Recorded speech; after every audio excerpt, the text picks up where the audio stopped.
we're at the end of the existence of this world system. We don't know the exact hour or days that this thing is going to crash, but we're talking about hours and days.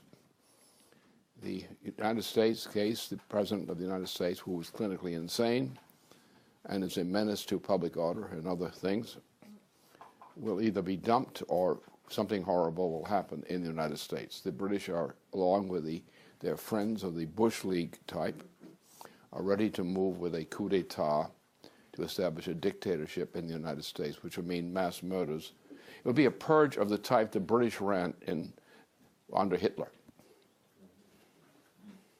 Get ready for a Hitler-type purge of where suddenly people are swept up one night and disappear and go into gas chambers and things like that more or less quickly, prisons and so forth. That's what's in store from the British side, and that's what the Obama policy is. So no more jokes about this or that. This is now dead serious.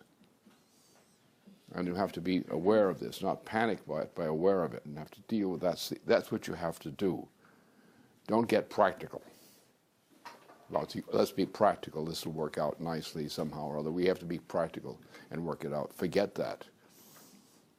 What you're getting from the former Bush administration, that is, of the young Bush leaguer, and his master, who has always been bought for a military or quasi-military coup d'etat.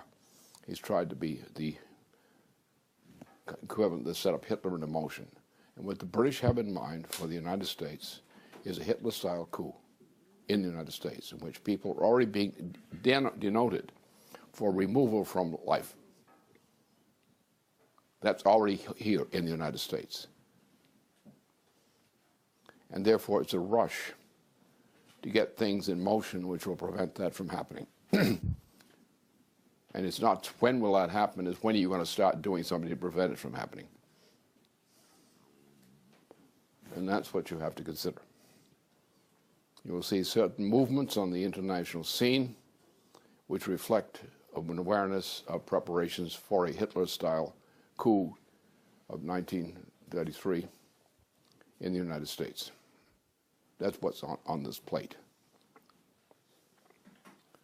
And all the evidence is there. That's the intention. Now, there's some people who are fighting against that intention. But unless we maintain the dynamic of pushing aggressively for the preventive actions against that, the kinds of actions we take and the kind we mobilize, no more of this baby steps kind of thing. You're looking at a decision that's going to permanently decide for a very long time to come what the destiny of mankind on this planet will be. And you're talking in a matter of days is the interval in which the decisions of action, of practice, will be made. That's where things stand. So the idea of trying to interpret things, the idea of trying to plan this and plan that, the long-term effects, forget it. It's evident. The steps are being taken now. They are already in place. Beginning with what would have been the intention of the original Bush presidency, that he didn't make because Clinton got the election. But it was in that administration, which had been intended to be the Bush presidency, number one, in which the plans were made and set into motion for creating a dictatorship, Hitler coup style, in the United States. That has been the continuing intention of that crowd, of the Bush crowd, in the United States. And I'm talking about senior Bush. The other one's just a diddlywink or whatever. But this is what the policy is. And the evidence is there.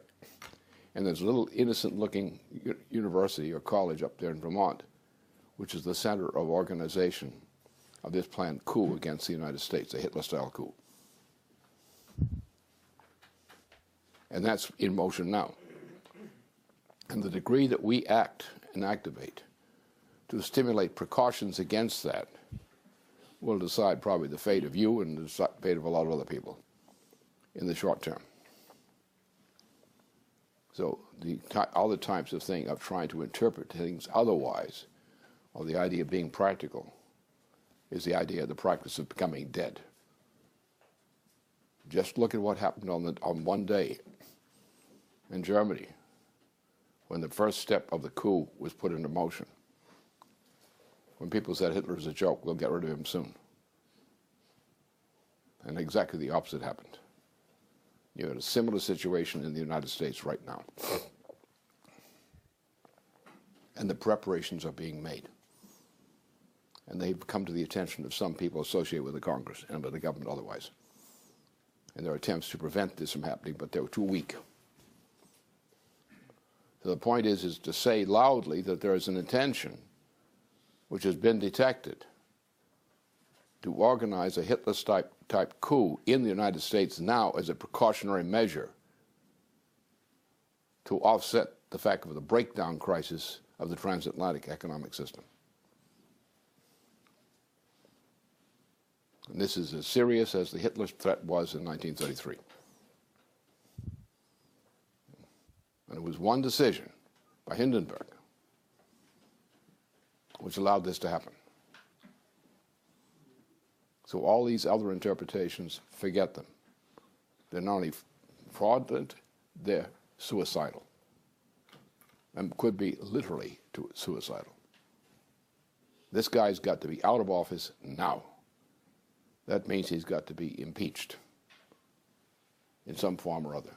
Some form of signal of impeachment of this president is the only thing that can save your butt in the short term. So we don't know exactly how it's going to work because behind the scenes there's a fight about this. You see it reflected somewhat out of Washington. That the intention to try a Hitler-style takeover of the United States is already in progress. And there's already significant fighting over this issue among relevant circles in the United States government circles. Again, as usual, it's kept behind the scenes. It's put under mask of secrecy. Some people get the leaks, some people don't. But the evidence is there that it's in progress. And just because it's not headlines does not mean it's not in progress. It's very much in progress right now. And it's one of the most serious things on our agenda. And it's something you have to keep in mind every step you take as you walk through the world today, that is lurking. The intention to do it is lurking. And the former vice president is the guy who is organizing it, because he was already in that position at the time that George H.W. Bush wanted to become president. He was the consolation prize for George H.W. Bush at that time. And they never forgave Clinton for getting in the way. And that plan has been on the table, on military and other tables, ever since that time.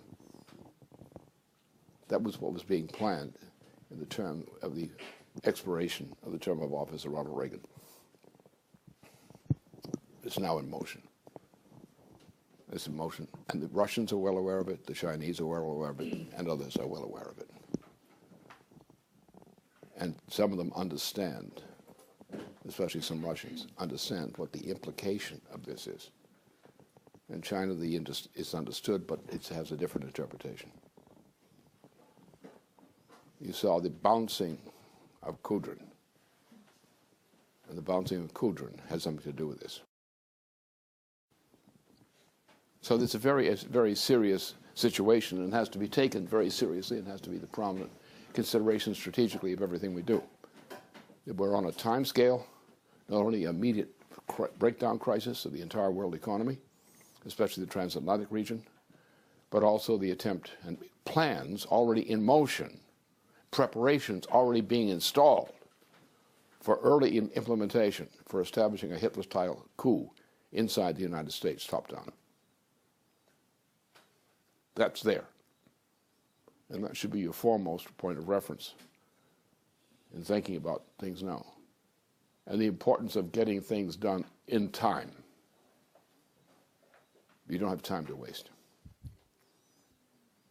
The preparations for a Hitler-style coup are already in operation inside the United States. That we know to be fact. We don't know how far it's going. We don't know how far they're getting, because they are getting opposition. We don't know how far the opposition is going, because this is all being done under the cloak of secrecy. And what's happened is leaks are not preventable entirely. So the leaks are out. The full extent of the fight is not out. But that's what you have to think. You're not thinking about what we might choose to do. Because you should be thinking about what we damn well ought to be thinking about, what we're going to do, and doing something about it too. You have to think about winning a war, preventing a takeover, a Hitler-style takeover of the United States. That's what's on the issue. We're talking about the spring of 1933. And that's where we are now. It was a race to get Hitler installed before Roosevelt could be installed. We're getting it publicly. We're getting the meetings, discussions, debates. Members of Congress, other officials are leaking these statements. And when I look at what I've been hearing, it's all there. And it's the same thing that we saw intended back at the time of the beginning of the Clinton administration. It was already there. But they couldn't get it through because they didn't get George H.W. Bush in time to be president.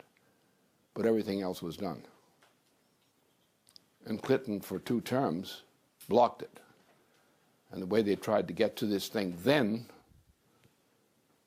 was by impeaching Clinton. That's what the Clinton impeachment was all about. I had made a proposal which Bill Clinton had picked up on. In Russia, when I had a meeting with a table of people, leading officials in Russia, and it was on this question of an economic cooperation program with Russia and the United States, and was proposed to the Clinton administration. And other forces inside the Clinton administration, and in this period of developments, intervened to cause the impeachment of Clinton to occur to prevent Clinton from proceeding in a direction on economic reform he was going in. And this included, that same time, the same period, my proposal to the Clinton administration, as well to the Russian government at the time, for the emergency organization of methods to be done in cooperation with the United States to deal with the present world crisis, financial crisis, as it was occurring at that time. Clinton's impeachment at that time, and the preparations for the impeachment, stalled that effort and actually prevented it. And this is something I've been involved in actually while I was in prison. Because the reason I was gotten out of prison was because of political forces inside the United States, which knew what the Bush League meant. And therefore, we've been involved in that operation, and I've been involved. I was always taken out of prison because of the pressure of some people, but including the incoming administration, to get me out of prison for this reason. And I've been operating on that basis ever since. And that's the way things have been. That's what reality has been ever since. And it's still that right now. What I've got in this thing I've produced is an outline of what the economic program, the policy of economic program of the United States must be. And it must be out immediately, therefore, on that basis. So I shall finish the editing of it in detail today, so it can go out immediately as a full brunt statement on what the economic situation is. And how do you have to think about economy, which is even more important than the details of what you're going to do. It's how you think about what you're going to do. The way your mind works, which is important. Not what your opinion is, but the way your mind works. And that's why I've written this thing, which I've written in that form. It was a matter of urgency to get it done right. But then the credit system, my credit system statement was part of the same thing. Is to get to how this society works, how history works, actually works. Not the usual bang, bang, bang theory of history. But we're at the point, it's really very serious danger. We could, as has been done before, the conspiracies of exactly that type have become very serious. You have this first thing, the famous one under Franklin Roosevelt. Franklin Roosevelt came in, they had a coup planned to fascist dictatorship in the United States in the early 1930s. I've always had that kind of concern. Ever since I came, well, the end of World War II, I saw this. We already saw the danger of this type of thing. It was clear at that point. It was clear in the summer of 1944. Once the breakthrough in Normandy was assured, the British stopped being nice to the United States anymore. And they began coming out with their little fascist ways all over again, which had never gone away. Churchill was always that. Once the breakthrough in Normandy had occurred, or was about to occur, where the scores were all there, and when the Wehrmacht command inside France said the war had been lost and was going for peace, when the British then moved in to have the commanders, the German commanders, go for negotiation of surrender at that time, the British tipped off Hitler on the entire general school, and the generals were killed, and the war went on for more than 6 months, more. And during that period of time, you saw, from inside the United States and Europe, you saw the beginning of the move for the establishment of fascism in the United States under British direction. This thing simmers there. It's always there. It's always been there. As long as the British Empire exists, it will still be there. You have to understand the British Empire is the fourth degeneration of the Roman Empire. And when you're thinking about this process, you have to think about that long-term Roman Empire. You have to think about what happened to Charlemagne. What happened to France after Charlemagne's death? Look at the level of the culture, the political organizations, the intentions under Charlemagne's regime. Then think about what happened immediately afterward, after he died. Do you realize that history, European history, was set back virtually nearly a 1,000 years by the coup against Charlemagne? The whole Turkish business, the whole Ottoman crisis was a product of that. Between the Iraq command and Charlemagne and their cooperation with Spain and so forth, there was a peace was being organized between Harun al-Rashid and Charlemagne. And this peace was the defeat, the opposition to the Roman Empire. The minute they could do that, they got these guys killed. Harun al-Rashid's successors were ruined and turned into their opposite. Charlemagne's domain was split up into parts and went back to a bestiality. Went back almost the equivalent of 500 years in culture with the death of Charlemagne. These things, and because the Roman Empire still existed, it existed in the form of the four Roman empires have continued. The British Empire is the continuation of the Roman Empire. It's not the British monarchy, it's the Roman Empire. The fourth version of it, the fourth edition. And what you're dealing with, as long as that imperial tradition exists, if you understand the imperial decision, as long as that exists, civilization is in danger. And until we've exterminated that danger, until we've exterminated the influence of the imperial model, civilization will never progress. It will go forward and go back again. And the question now before us is to changing that, to bring the imperial system to an end, to exterminate what the British Empire represents. If you don't do that, you'll never have civilization. And that's what we're up against. We're up against the real enemy, the real Satan of this planet, which now takes the form of the British Empire. And if you do not rid the planet of this empire, you will never have civilization, never secure.